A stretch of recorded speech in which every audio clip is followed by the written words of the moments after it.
আজকে chicken soup বানাবো, সেটাই শেয়ার করছি আপনাদের সাথে আমি কিভাবে বানাই। আসসালামু আলাইকুম, সবাই ভালো আছেন আশা করি। আলহামদুলিল্লাহ আমিও ভালো আছি। তো এই চিকেন স্যুপটা আসলে ঘরেই সব কিছু থাকে, সবারই থাকে। তো এইভাবে বানালে খুব টেস্ট হয়, খুব ভালো হয়। তো যেভাবে বানাচ্ছি সেটাই শেয়ার করা হচ্ছে। আপনারা কীভাবে বানান আমি জানি না, তবে আমি এইভাবে বানাচ্ছি। আমারটা দেখলে দেখতে পারেন। যারা যারা আপুরা আমার ভিডিও দেখেন তারা দেখতে পারেন, স্কিপ করবেন না, দেখে যান।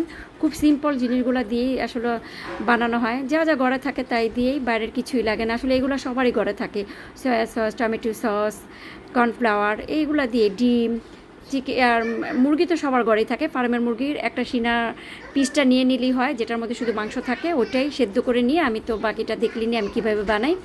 তো চিলি সস তো দিতে হয়, বাট আমি চিলি সসটা এখানে দিইনি, কারণ আমি একটা রুগীর জন্য নিয়ে যাব। তো এখানে চিলি সসটা আমি ইচ্ছা করে ব্যবহার করি নেই, তবে দিলে খুবই টেস্ট হয়, ভালো হয়। আমি খুবই কম ঝাল দিয়ে বানিয়েছি। তো এইভাবে বানালে খুবই মজা হয় ঘরে, আসলে স্বাস্থ্যকর হয় বাইরের থেকে।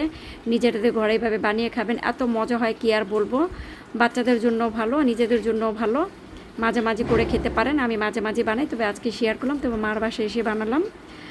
তো এই আর কি, যেটা আমি বানালাম সেটাই আপুদের সাথে শেয়ার করা হলো। তো আপুরা রাখি। আসসালামু আলাইকুম, আল্লাহ হাফেজ।